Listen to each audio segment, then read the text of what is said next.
And here we are. Welcome to tonight's show. This is Beaufort County's House of Cards, powered by United Digital. And appreciate those folks at United Digital Promotions being a part of the show. What a show for you tonight. Lots of great local stuff we're going to be talking about. Lee Granade will be back live tonight, getting into part 2 of her story. We started that last week.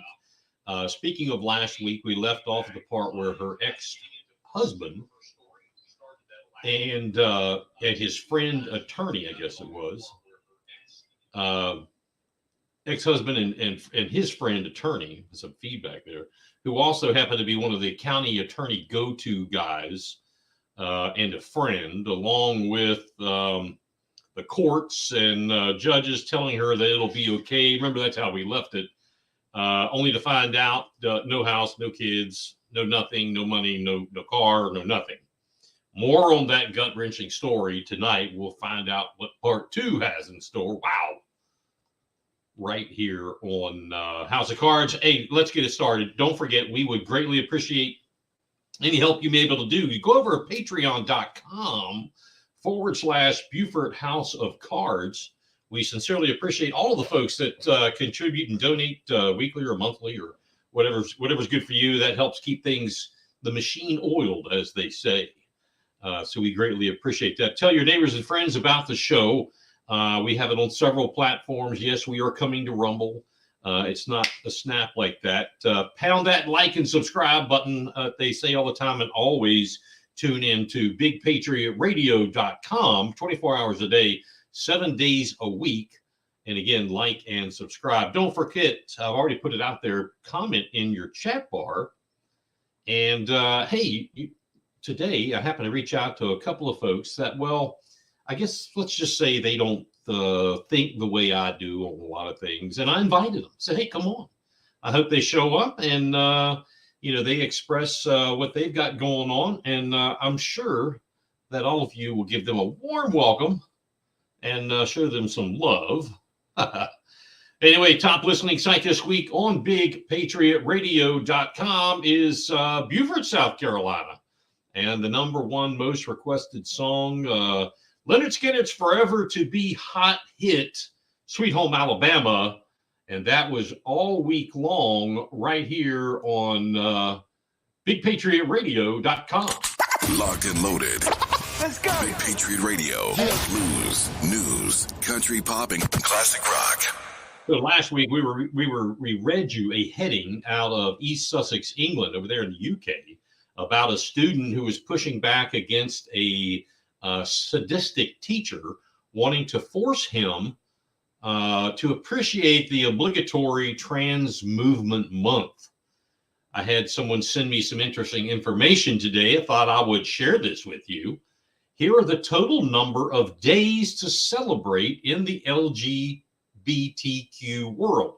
And obviously we just had Pride Month, but there's also Bisexual Health Awareness Day, International Transgender Day of Visibility, National LGBT Health Awareness Week, National Transgender HIV Testing Day, the Non-Binary Parents Day, Lesbian Visibility Day, the International Day against homophobia, transphobia, and biphobia.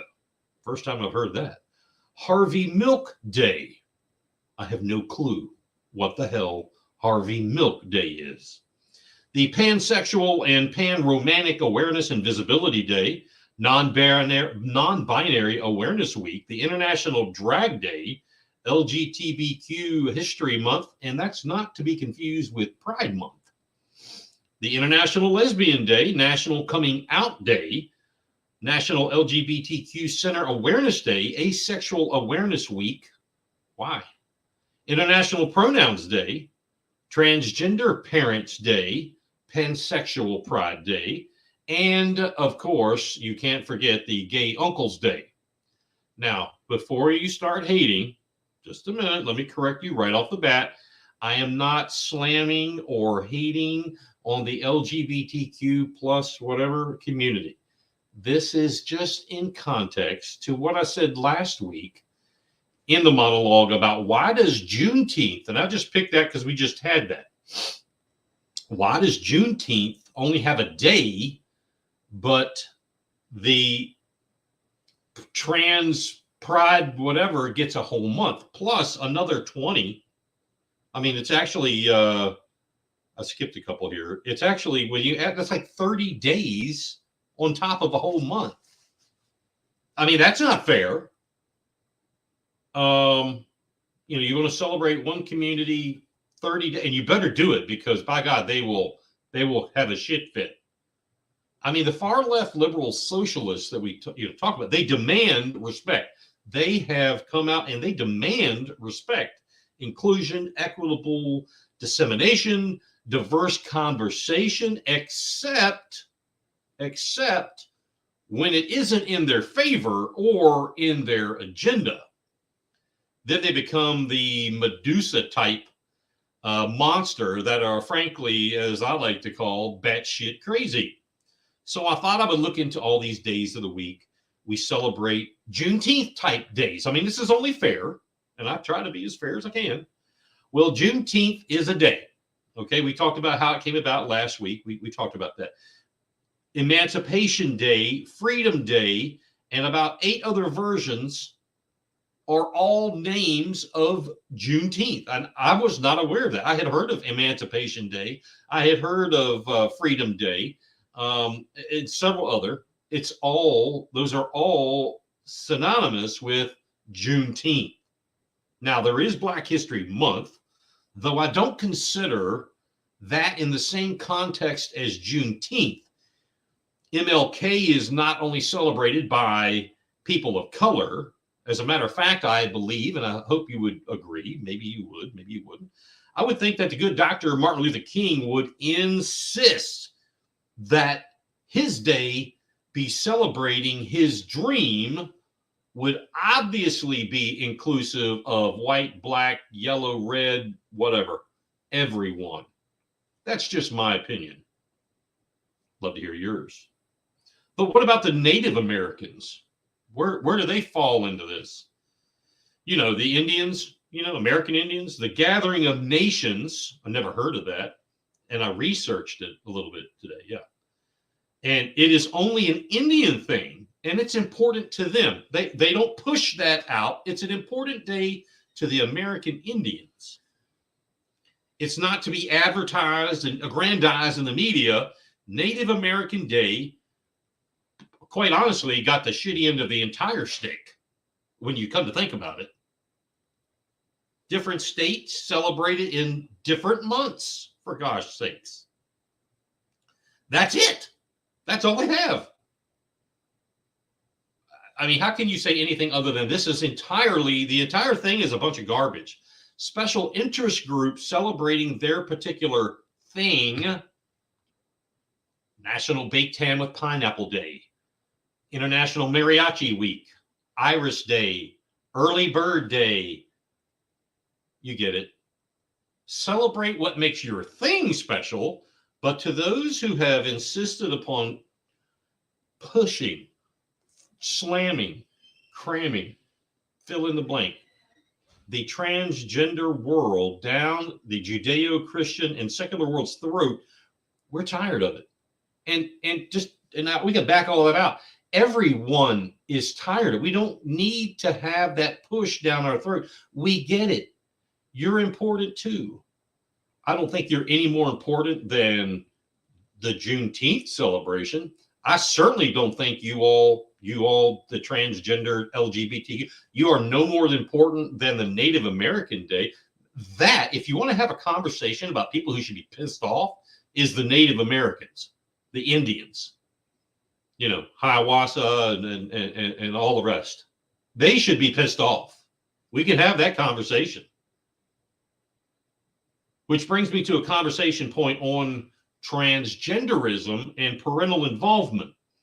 Did you know a speaker at a recent virtual library conference, and they have these virtual library conferences still because many progressive socialists still believe the boogeyman is out there and he exists. Anyway, they instructed school librarians and public librarians on how to take steps to prevent parents and other community members from finding books with LGBTQ plus themes.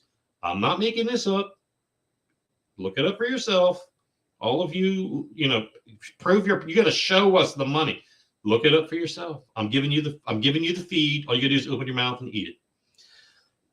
The Zoom type conference was hosted by Library 2.0 and was called the quote, Banned Books and Censorship, Current Intellectual Freedom Issues in the Library. Catchy name. Check out all of those code words, if you would, in there. I mean, there's a lot. If you want to unpack all of those words, there's a lot of code inside that title. Anyway, the featured speaker was a Valeria, whatever, Birdfort, a professor at, wait for it, the University of South Carolina. Yeah. And folks, you wonder why this shit is so deep in our schools? It's like we're the curator of this entire mess. Anyway, her session was titled, quote, Get Ready, Stay Ready, the Community Action Toolkit. So what this session did, it instructed librarians on how to best ensure that parents and other concerned community members would not find LGBTQ books. Again, I'm not making this up. This is exactly what it was about. She even coined parts of her speech, and I'm going to quote here. Quote, here are some things you could do proactively to get ready when the censors come knocking at your door. End quote. Yes, that's right. This is insane. This is absolutely insane. Yet how many times in your online arguments with these fools will they say, show me proof? You're just regurgitating Fox News. Wham, wham, wham. I hear it all the time. I'm sure you do. I see Ivy has a link. Yeah, there it is. You can take a screenshot of that. That's courtesy of The Blaze. No, this is not from Fox News. This is not from some, a right-wing conspirator non-think tank that, whatever the guy's name is, they got in trouble. I can't think of his name. It just left my head. Anyway, this is from the source. This is from these people. Bird Fort, that's her last name, Bird Fort, Valerie Bird Fort. Her, quote, proactive steps to take advised librarians to create rotating displays of recommended books. The word poignant the word poignant doesn't even get it, but I'm going to use it. She was very poignant in saying that displays should, quote, let the community know that you're there for students and not just certain groups, end quote. What does that mean? Well, it means here is how to pacify the censors. The censors would be people like me, the majority of folks who watch this show and comment, that we're the censors, okay? Tell them one thing when the context is completely different. Hello? Have you all not caught on to this yet? Do you see a similarity over the last year of doing this of the let's tell you one thing while we're making a flank move and do something else? It's not new. Matter of fact, Saul Alinsky is one of his rules. Anyway, she went on to say that librarians, and I quote, should use children to make displays so when someone has something to say about one of them, the retort is, well, one of our teen volunteers created this. So it just goes to show that they want to see it and they need to see these resources. That is what this professor at University of South Carolina told these librarians. This is how you do it. It's a how-to book to lie, cheat, and steal to the community, to the parents, to the school board, to whomever, everyone. This is a how-to do what you want. This is exploitation of minors. Oh, that's a stretch, Mike, some would say. That's a little stretch. No, it's not. How is that not how is that not true? Use the children as a pawn. And when someone asks, just say, well, the children made it. They obviously have a need for it. It's ridiculous. It's as bad as people who are going through a divorce use children as a pawn in the middle of that. Hey, Helga, thank you. Yes, you're right. Anyway, this is exploitation. This is criminal, in my opinion only. This is what's going on inside of your schools, ladies and gentlemen. Whether you have children, you have grandchildren, your neighbors have children, or you foster children, or whatever, this is what's going on in your schools. But wait, Bird Fort went on to tell the librarians to avoid labeling any books LGBTQ or gay fiction, which I found interesting that she would use that terminology, and not use those headings, she says, because, quote, it makes it easier for community members to find those books find those kinds of books. Don't make it easy to find, she said, but make it easy for those who want them. Some people, much like the iniquitous beast of Ladies Island, would use that to say, oh, what a sorrow, sad story. These children need this. That's taking it out of context. And I'm reading exactly what the professor wrote. The school librarians, she even instructed at this conference, she instructed them on how to make something called, what was it called? Privacy covers. Yeah, how to make them, how to provide them. I'm sure it's on the DL, the down low. Privacy covers. So when you check this book out, put a cover on it. Put an umbrella on it. The school librarians, as admitted by what I'm talking about, and by actions and words from, guess who? The American Library Association, they could give a damn about your kids. They will tell you they do because they think they are smarter than you and they should raise your kids, not you. No. The government should. The librarian should. The American Library Association doesn't give a damn about your kids. Ladies and gentlemen, they are there for one reason, and that is their agenda. It does not matter. Doesn't matter to them what you think or what you say. It is only their agenda, and they are hyper-focused on it. We have read you. There are other people that have read you, that have put it out there in audio, video, time after time after time, examples. They are hyper-focused on their agenda. You need to shut up and get out of their way because they have a plan. I've sent a formal request to Dr. Rodriguez, the superintendent here in Beaufort County, and Dr. Gwads, the school board chairman here in this county, on this matter, and to find out if any county librarians attended this event, obviously virtually, and have any had communication with Dr. Bird Ford. Now, if they don't answer, I'll be sending in a FOIA, which they have to. We cannot let this go and continue. This just cannot continue to work this way against the children. Introducing to you. You're on House of Cards, live on Facebook and YouTube. It's going down now. Locked and loaded with the truth. We have a new segment coming up this week. We're going to do it right now. Hope you enjoy it. It is time for the 5-minute news. Let's see what's going on out here across the world.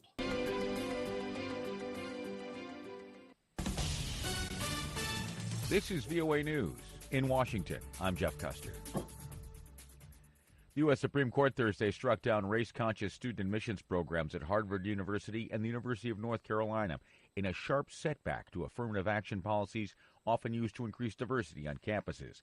Reuters correspondent Jillian Kitchener reports. Powered by the 6 conservative justices, with the 3 liberals in dissent, the nation's top court ruled in favor of a group called Students for Fair Admissions, founded by anti-affirmative action activist Edward Bloom.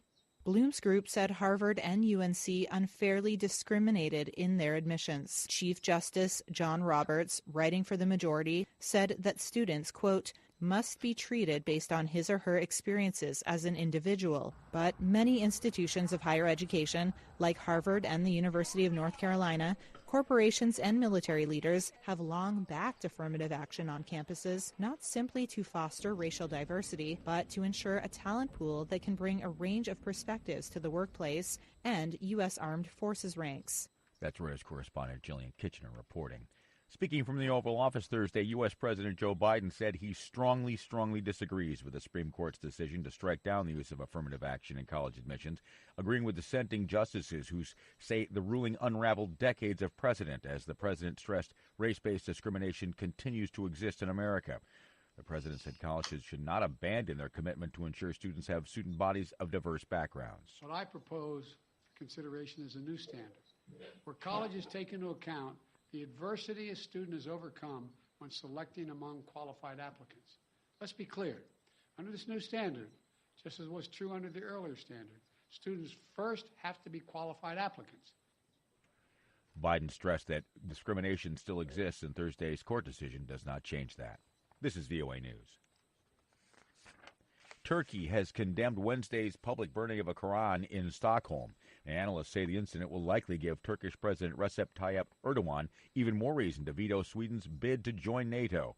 For more, VOA's Dorian Jones reports from Istanbul. Turkey, a NATO member, is currently blocking the Swedish bid and has condemned the burning of the Muslim holy book in Sweden as despicable. Turkish President Recep Tayyip Erdogan already opposes Sweden's membership because he accuses Sweden of supporting Kurdish separatists with the PKK, a group designated by both the United States and the European Union as a terrorist organization. Analysts say Washington is key to resolving the matter. Turkey wants the US to approve the sale of American F-16 fighter jets. Analysts say Erdogan could also be looking for an invitation to Washington as a price for lifting his veto. The upcoming NATO summit may give the US and Turkish leaders an opportunity to reach a deal to get Sweden admitted to NATO. Dorian Jones of VOA News, Istanbul.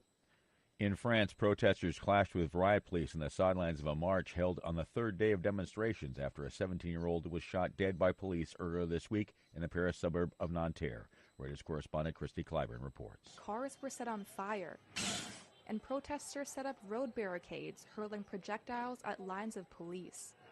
Riot police fired back with tear gas. Earlier in the day, there had been a largely peaceful march for the victim, identified as 17-year-old Nael of North African descent. He was shot dead during a traffic stop, and public anger over the incident led to riots across France this week. The teenager's mother chanted "Justice for Nael" with other supporters in the march. Earlier, President Emmanuel Macron held a crisis meeting with senior ministers over the shooting and condemned the unrest. The United States has expressed horror by conditions in Ethiopia, where hundreds of hunger deaths have occurred as a massive theft of international aid was taking place. AP correspondent Karen Shamas reports. The theft of aid in Ethiopia has been so significant that both the US and the UN have paused food aid for 1/6 of the country. The US and UN have not said who took part in the theft. However, aid workers have said Ethiopian government officials are deeply involved. The government denies this and has agreed to a joint investigation with the US while the UN's World Food Programme carries out a separate probe. I'm Karen Chamas. You'll find additional news stories 24 hours a day at our website, voanews.com. In Washington, I'm Jeff Custer. This is VOA News.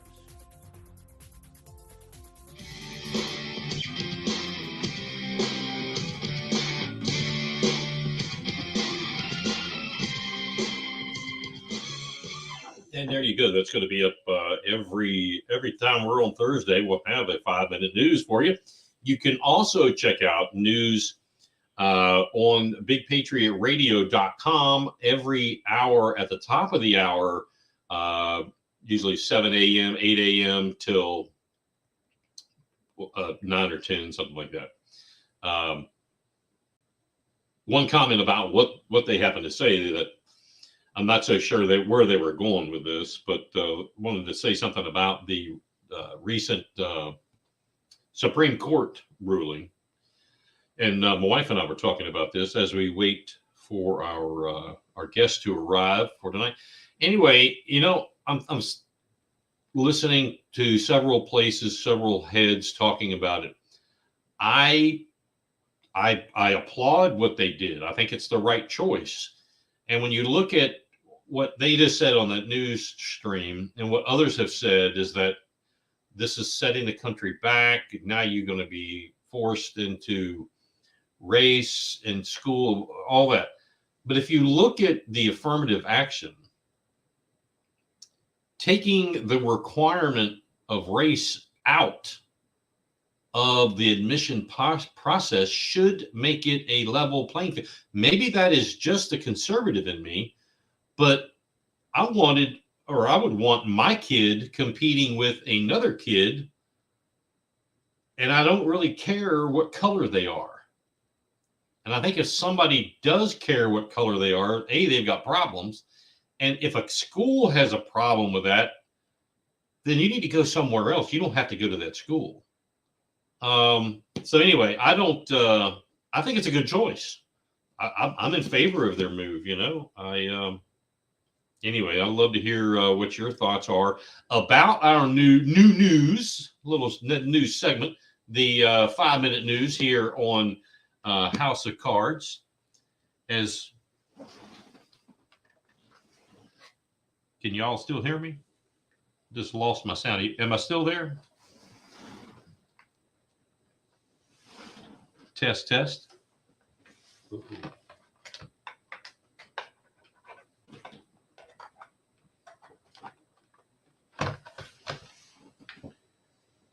Can you hear me? Am I there, anyone? Test. Okay, you can hear me? All right, well, I'm going to put that down because I can't hear me in the ears. So anyway, where was I? So anyway, I'd love to hear what you think about the news. Was it, good? And tell me what your thoughts are about the Supreme Court ruling. Again, we're waiting on our guest to arrive, so I'm going to sneak in another topic. Have you ever heard of the GIC? The GIC, that stands for the Greater Island Council. What's it mean? It stands for, again, the Greater Island Council of Hilton Head Island. Now, they're mainly on Hilton Head and have long been known as a quote-unquote secret society. A group of publicly elected officials, for the most part, and some pretty much high dollar rollers who work behind the scenes to create ordinances for their pet projects. That's what they're about. Allegedly, of course. Let's make sure we know that. Over the past decade or two, it's been long known that former County Councilman Stu Rodman and several town of Hilton Head council members were or are members. They were even caught, and yeah, that's the right word, they were caught having an unethical and improper meeting in public, allegedly more than once, we know of once, in a public photo shot and story that was in the Island Packet. So again, this story is in the Island Packet archives. Take a look at it. It's all there for the reading. Recently, Beaufort County Council Chairman Joe Passman became a member of the GIC and quickly, I might add, has risen right through the ranks and now allegedly, from what we're learning from the inside, that he heads up some policy-making committees with other elected officials. My question is, how is this legal or remotely ethical? Current school board member Carlton Dallas, when I wrote this, I had said he is allegedly the president. Now I'm understanding he is now past president of the council, sitting in on and presiding over policy-making formulas. How is that legal and ethical when he's a publicly elected official?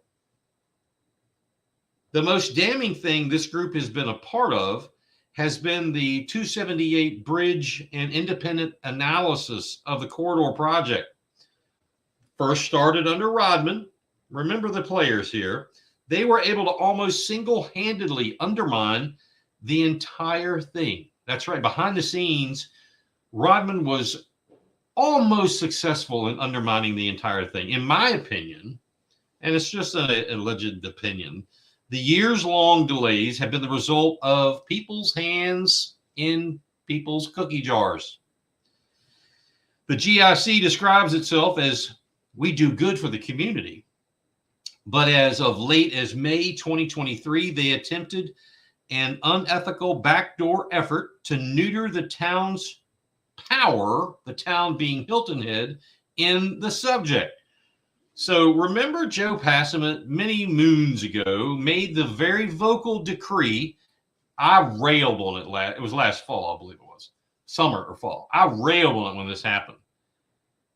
He said, we, the county, will move forward with what we decide is to be done with or without the town, meaning Hilton Head's, approval or suggestions. That's what he said. Now, we know he was being courted by the GIC at that time, creating what is more like, or at least what has the perception of being a backdoor deal. Shoving it right up your keister. Movement to circumcise the effort. So now doing so, Passament has the alleged look of doing what Rodman couldn't do, or what Rodman started. Maybe Passament will finish. Side note on this, funny thing about that is Passament had many, many, many conversations with me back when I was on council of how terrible of a councilman and ineffective leader Rodman had become. Passament was riding coattails of those of us attempting to remove Rodman from the council, pushing him out of the chair, hence becoming the chair. I want to take a look at a document put together by a good friend and one of the smartest guys I have ever met, Steve Baer of Hilton Head Island. Let me bring this screen up here. This was sent to me from Steve, and he, this is one particular chapter, if you will, of a large document talking about why since 2020 has the GIC undermined all independent analysis of the corridor project, debunking the GIC. This is a great read if you can get your hands on it. And I've highlighted something here. I'll read this with you. An independent study could have been done rapidly at low cost in parallel with other work. In a February 2020 letter to Carlton Dallas, chairman of the GIC, we being Steve Baer and his group trying to get this whole subject above board, asked for the GIC's help to support such an analysis. This would have been almost a no-brainer insurance policy to make certain that no stone was left unturned to get us to the best plan possible with no surprises.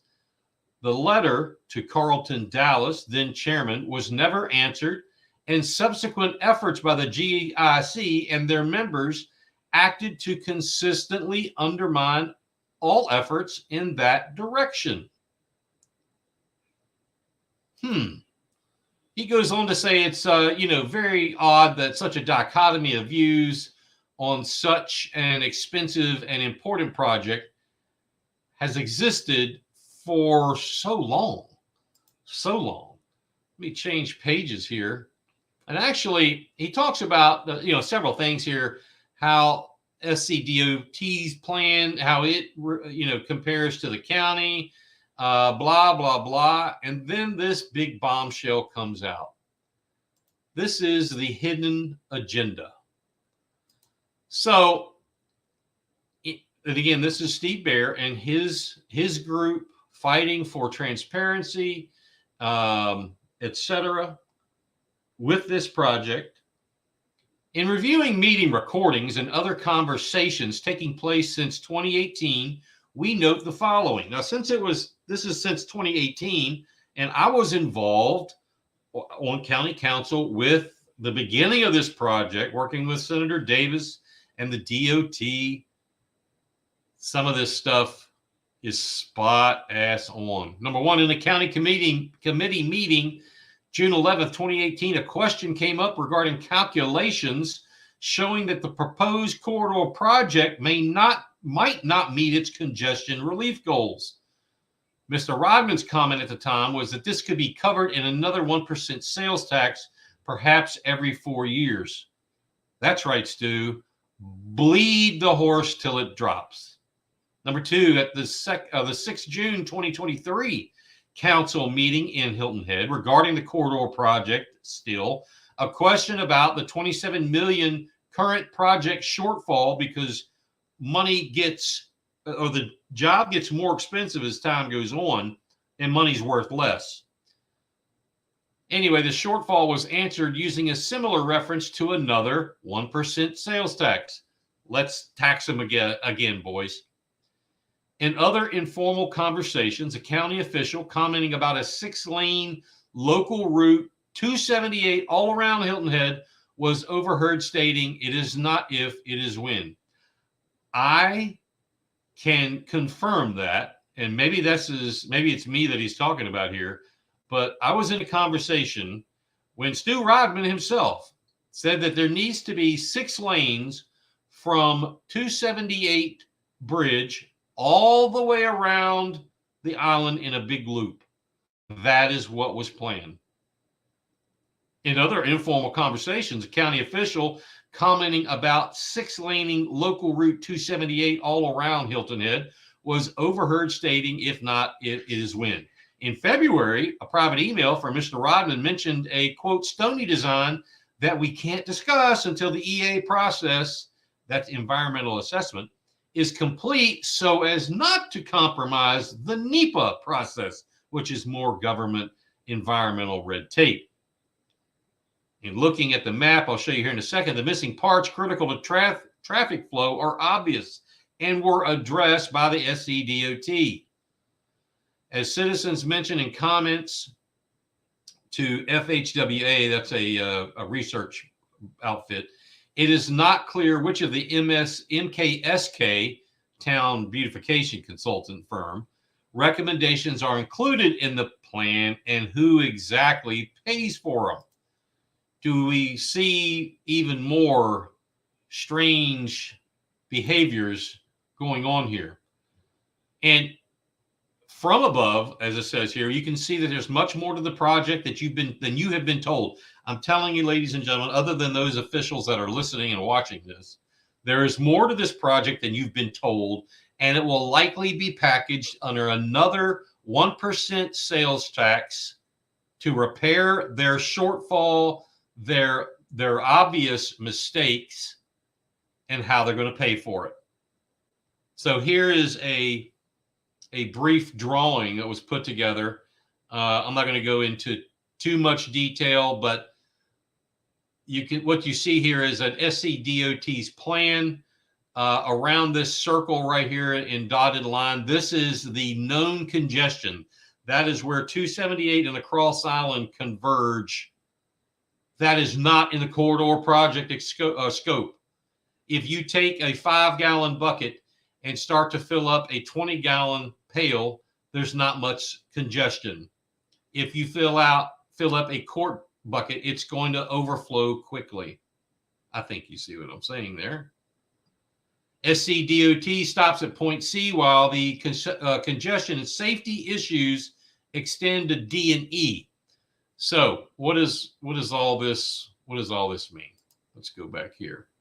What does all this mean? This means that the county is trying to railroad the town in the traffic study, in the bridge design. It's not over. Last time I talked to Senator Davis, the money's still there. Yes, somebody's going to have to either, it's been so long and money has lost value and prices have gone up in practically everything, if not everything. So the money's got to come from somewhere. But I'm here to tell you, the Beaufort County School Board is about to lay on the citizens a referendum for, I want to say, $435 million. $435 million bond referendum in the November election. And there'll be, who's getting elected this year? Town councils and stuff like that. The school board, again, $435 million. They're coming after, they want the money. They're coming after you. So anyway, that is what it is. Stay tuned for more of that good stuff. You never get enough of Beaufort County's podcast. Introducing to you. You're on House of Cards, live on Facebook and YouTube. It's going down now. Locked and loaded with the truth. All right, I want to welcome back to the show for part 2 of her story. Lee, I hope you can hear me. Lee, are you there? I can. Oh, there you are, Lee Granade. Everybody. I am. Can you hear me? I can. We had some microphone problems or ear headphone problems, so I'm glad that this works. Welcome back to the show. I know you are busy out of town. How are you this week? Since you were on the show last, I had a lot of people ask about you and want to hear more. So how's the week been so far? It was good. It's good. I'm around. I feel like I've definitely got the whole mama chaos look going, just running around. But I think we're making progress, and I was meeting with a family today and another one tomorrow, and, things going on in family court, lots of opportunity to get something out in the sunlight, per se. Right. Gotcha. Well, I know we're both under time pressure. So I when we stopped last Thursday, correct me if I'm wrong, but I think we left it where you took the advice of some legal folks in the divorce proceedings to not worry. Everything will be fine. We'll get in touch with you. You'll come out smiling like a rose. And you ended up losing pretty much like everything. If that's about where you left off, that's what I remember. Go ahead and pick up from there, and we'll get into part 2.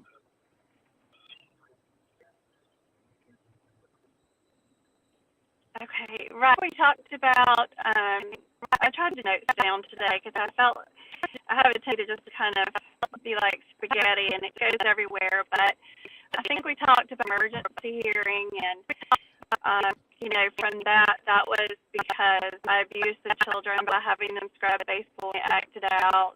I'd have a garage for a few minutes, refrigerator and plantation shutters, and was related. But so that was abuse. I got a guardian ad litem assigned. I had what a guardian ad litem was. It didn't occur to me that would be kind of way that the verdict could really be more controlled or crafty. It's very, very crafty the way they do, because they tend to be attorneys, but I'm finding now watching more state house activities is there's even bills proposed to ensure that these GAL and ad litem positions can only be filled by attorneys. Now, tell me, I think of a scenario where a child would ever need an attorney. And I think my case really kind of highlights that, because it was we had a very tough those last 18 years. And I think I mentioned I went to the binder of evidence. I was searched. I had everything. I cataloged. I knew my statutes pretty well. I knew I was fine. Have been an issue. The guardian ad litem is probably, you may have some listeners that have not had experience with this. Hey Lee. Gosh, I think I was 45 years old. I had never heard of one. It must be either we have a storm coming here or where you are, but we're getting like every fifth word. And I want people to hear this. I know you're out of the area. You want to do this when you come back in 2 weeks? Because I want people to hear this. Sure, do that. If that might, I apologize. I thought I had gotten a good. It's okay. Let's see. Want me to try? It's okay. We'll see you in 2 weeks then. And I'm good. Sorry. Okay, I want people to hear this. So thank you for being willing to come back in 2 weeks. and because I want people to hear this. So thank you very much. Thank you. All right. Sorry about that. Hey, can't control the sound. Can't control the sound, as they say. We'll get her back in 2 weeks. Introducing to you. You're on House of Cards. Live on Facebook and YouTube. It's going down. Locked and loaded with the truth. All right. So we'll go into some other items. It is about 5 minutes. 10 minutes before the top of the hour. Update on the recent visit to County Council by property owner Elvio Tropiano in his request to remove Pine Island from the CPO. I honestly, and he was there this past week, I honestly think that the majority of County Council, they just don't understand what they are there to do, how to do it, and where to do it. Reason I say that, the Pine Island controversy really had no business being in front of County Council up until about now. But you've been hearing about it for months on end ad nauseum. People have spoken for hours, and the property owner, I think he's now received like 19 minutes or 25 minutes, something like that.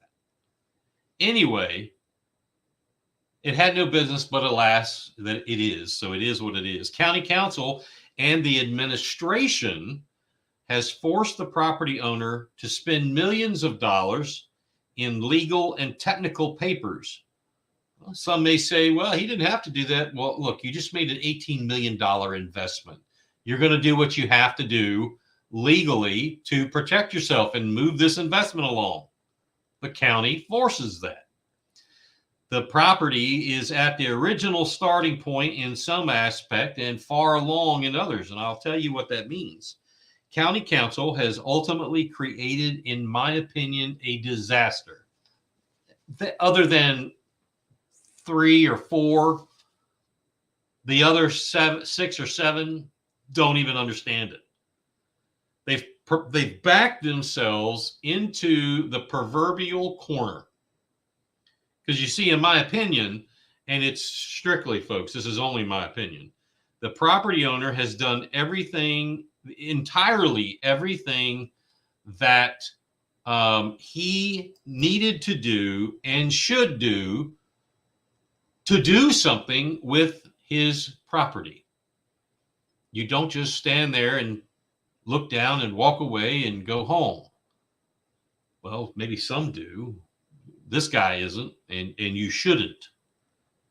County government is close to, in my opinion, to possibly creating and this is my opinion, but they're close to they're creating it themselves, a civil rights case, among other things, a debacle, preventing a property owner from enjoying the peacefulness of his property, etc. What does that entire thing mean? Well, look, no one likes to get into lawsuits. Nobody. I don't know anybody that likes to get into lawsuits except for one body, and that is Beaufort County administration of this county, the administration of this county. I recall a former county administrator and his underling making the statement, this was back in 2017, made the statement, we're talking about courts, and he said, I will tie you up in court forever and drain your bank dry. I will never forget that conversation. Now, there are some differences in this would-be case. Not that it is happening. This is only a possibility. These are possibilities I'm talking about. Here you've got a property owner who has spent an incredible amount of money. Again, my own guessing, we know it was $18 million, and he's hired all these people, done all these tests, has all this staff. I am sure he's at 25 million and probably capping on top of that. You don't do that because you are a hermit crab. That doesn't happen. You don't do that if you don't understand business and business law. So Beaufort County likes to sue, loves to be sued. We've had people on here over the year talking about that. I don't know that this is the one they want to die on the hill, die on the sword, as they say. Anyway, while I absolutely have no idea what the next step is, without hesitation, I have no idea. I can only paint the picture of, certain possibilities. I can tell you for a fact that building 166 houses is absolutely possible. And it's getting increasingly more probable. There's a difference between a possibility and a probability. The possibility is 100%. The probability is growing closer to 100% every single day. Where is it right now? That's not fair for me to answer that. Mr. Tropiano would. The past week or so, there have been some talking heads, those folks who say, well, he can't build this many. He can't build that many docks. He can't have that many wells. He get this and that. Listen up, people. It's called by right development for a reason. And yes, he can. To those folks, we got a lot of people on Ladies Island and that are listeners and watchers, and I love them all. That those that have been stammering about, what you don't want to see happen to your neighbor, St. Helena Island. I get it. We all get it. But you've been hoodwinked. You've been snookered. You've been taken for a ride. You, Ladies Island folks, I'm talking to you. You are the ones that will feel it worst first. Get yourself a t-shirt made. I felt it worst first. That's right. You are inviting an incredible amount of traffic to your doorstep. Not only people that will make Pine Island their home, but services and goods and all of that stuff that have to be for it to be. You will become like any other subdivision. I'm telling you, because the people of Ladies Island joined them on St. Helena to say, we don't want more development, so we don't want this golf course. It sets a precedence. I'm going to tell you about that in a second. You've invited to get the worst first. To the good people of St. Helena Island, you folks, I don't know any other way to say it, but the people you're listening to, they're selling you out. Take a look around. I want you to take a look around. Apparently, this show is getting a lot of read out there on St. Helena, and I think it's awesome. And that's not why I stuck up for Juneteenth getting hosed by the Pride Month. That's just a fact. So take a look around you. See who has builders coming by their homes, who has them coming by their farms. Watch and see who shows up to church. Who's new at the grocery store? It's going to happen right in front of your nose. It already has. You just don't know it. And some so-called leaders are grinning all the way to the bank. There are those people out there to this day that say a golf course will invite others. And I'm also talking to you, Councilman York Glover. He said a golf course will invite developers to come to St. Helena, and the people spoken, we don't want that. My friends and my good friend York Glover, let's all pull our collective heads out of the Pine Island sand and listen. What will invite others to come and build is when the first building permit, number 1 out of 166, is pulled. If you can't see that, I don't know how I can help you. It's so obvious. There is still time. And I'm seeing and hearing more and more people on St. Helena, and you've seen it too, folks, coming to county council meeting, the planning, all these other meetings. I see more and more people from St. Helena saying, hey, whoa, wait a minute, let's pump the brakes on this because we're about to fall. The current zoning density with regards to homes being built would allow this current landowner, currently what he's got right now, this landowner could build one house every 3 acres, hence 166 homes. What he was wanting to do, and he made the suggestion, made the plan, but people don't see the forest through the trees because of some leaders in the community who have a power struggle. He wanted to reduce the zoning to one house per 11 acres. Do you understand what I just said? He can build one house every 3 acres. He wanted to only build one house per 11 acres. You want minimized development, St. Helena? You want little change, St. Helena? One house per 11 acres is one hell of a lot different than one house per 3 acres. Just do the math. That's 166 houses versus 66 houses. Seriously, you've got to see where this is going. I said this last week, and it bears repeating. And my good friend Paula Brown said this during council meeting. One of our state senators came out and said, he had gotten, or was part of, he didn't do it, it was part of a group, $34 million going back to Beaufort County, which is awesome. It's your money to begin with.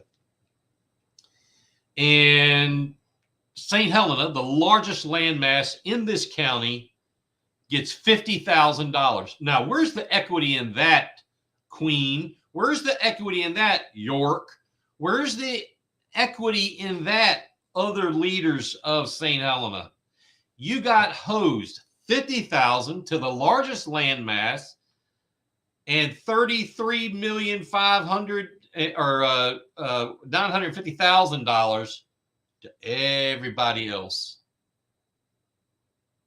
Everybody else. Interesting.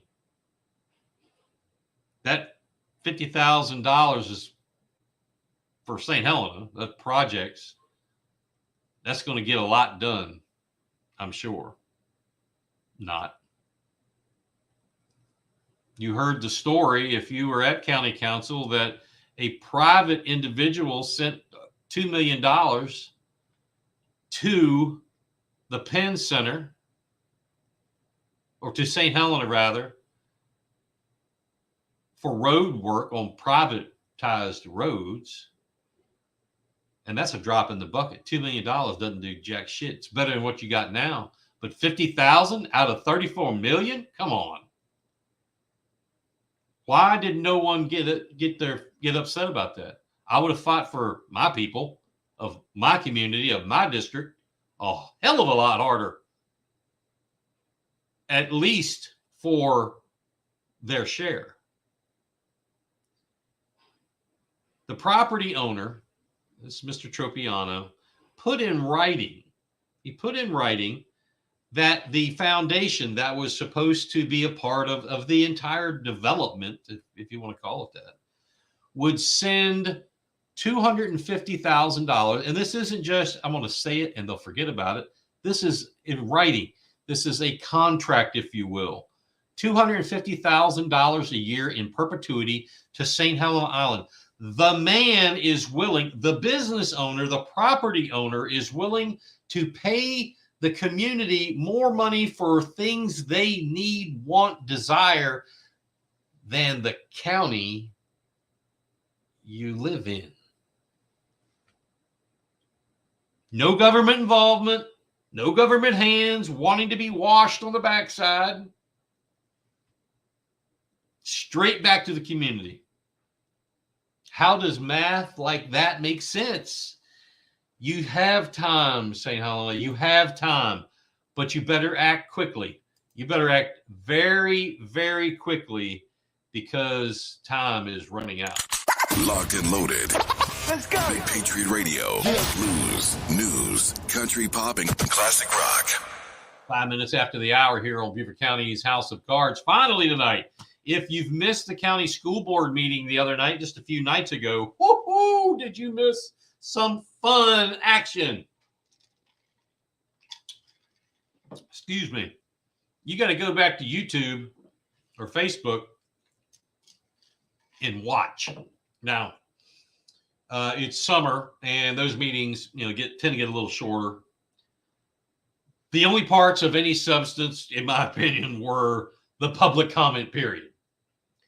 First, and there were two public comment periods, and I'll have to give them props because unlike Larry McKellen, my good buddy on county council, who decided he was going to limit public comment, limit the people to speak, at least the school board let everyone speak.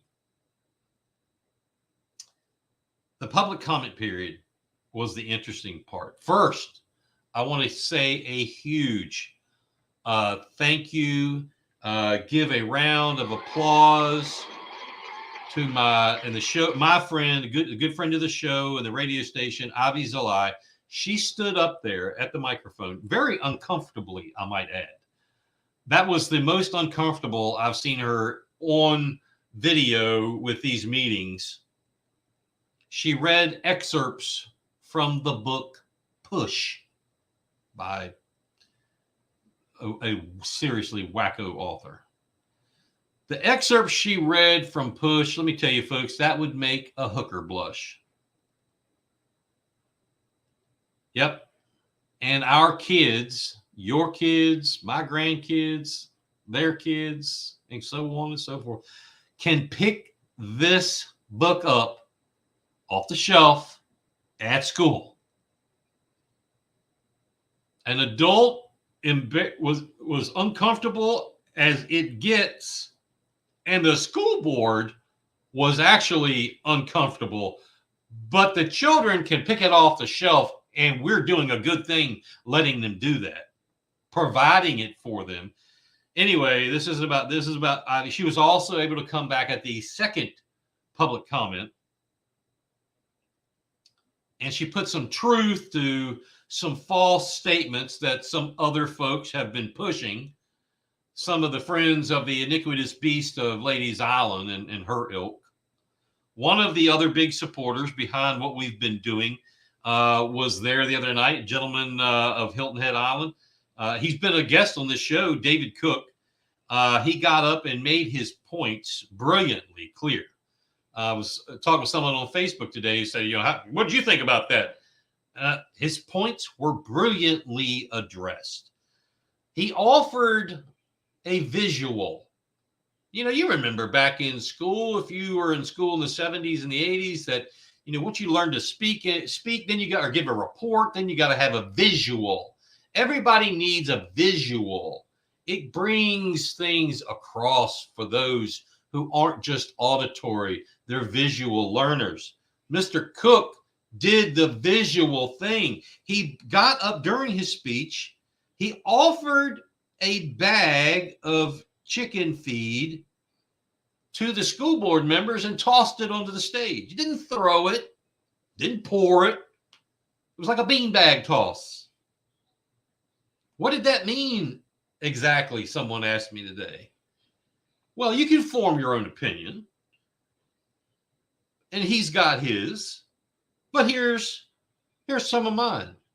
Maybe he was saying, hey, here's a bag of feed for a group of chickens who can't stand up for what is right and who can't stand up for children because of vile nastiness. They're chicken. Or maybe it was a bag of feed to make chicken shit, which could be what some of them are as well. I don't know. You can decide, deduce your own. Come up with your own meaning. Anyway, it's up to you. Well done, David. And as I told somebody today, hey, theatrics is part of every public speaking event. I have enjoyed for years public speaking. And you got to read the crowd, know your crowd. There are some crowds I can use words like chicken shit, and there are some crowds where I can't do that. There are some crowds where I tell them up front, hey, I may say something that offends you, and if it does, you go ahead and leave now. But animation, theatrics, movement of the arms. What if I sat here every Thursday and said, tonight we're going to talk about this, and we're going to see, well, we can't hear Lee. I mean, you know what I'm saying? You need to have theatrics. And if you don't sell it in some way, it won't get across. David, you aced it. You aced it. Ivy, you aced it. You did as well. Completely different forms. Her form of theatrics was emotional, was using uncomfortableness. The entire crowd had to feel, unless you are brain dead and a total frigging moron. Everyone felt that. Theatrics. The school board really needs to start being involved in this process and quit dishing it out to the review committees. They've pawned it off on the review committees, and not all the school board members, a slight majority, about 7 or so. They need to start acting like they were elected to do a job, because they're not doing their job. And back to the theatrics, if you want to see, for the most part, theatrics in the best form, go to court. And I don't mean traffic court. And that can be to an extent. Any other court, especially circuit court, general district court, and watch the attorneys. Remember the Murdaugh trial? Look at the theatrics. The gentleman who was the lead attorney for the state had his way. And then there was a guy who always sat at the other end he was completely different. His delivery was different. He was more like, we're buddies. That was theatrics. Even Dick Harpootlian, by the way, his wife is the ambassador to Denmark, I think. Anyway, Dick Harpootlian is a fantastic theatrical actor. Theatrics. Anyway, quit dishing it out to the review committees, school board. And hey, the review committees, we're seeing more data. I'm getting it sent to me. Data that, they're not even fully attended. They're not, the attendees not half, actually some more. They're not even getting their packets. They're attending to come and vote and not perform the due diligence. That's what they've done. But hey. That kind of behavior, that's par for the course for the iniquitous beast of Ladies Island and her troop of miscreant imps, as I call them. Well, that's going to be it for this week. Apologize for not being able to get Lee on with some sound issues wherever she's at. That's going to be it for this week. Keep an eye out on each other for the rest of this week, folks. Continue to fight for what's right and the freedom we have as we celebrate 4th of July this coming week, Tuesday. Be sure to get out there and celebrate it. Be safe and celebrate these freedoms we have. Next week, we will have a special guest, South Carolina Representative Joe White, Republican from Newberry County, will be on here as we talk about judicial reform, which is so sorely needed here in South Carolina. That's going to be a very interesting night of conversation. Some of the bleed over from the Lee Granade story is going to be coming out into this, I would imagine. So join us Thursday night, 7 o'clock, right here on Beaufort County's House of Cards and the Big Patriot Radio Network. It's time for Daddy to go home. We'll see you next week.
Destiny.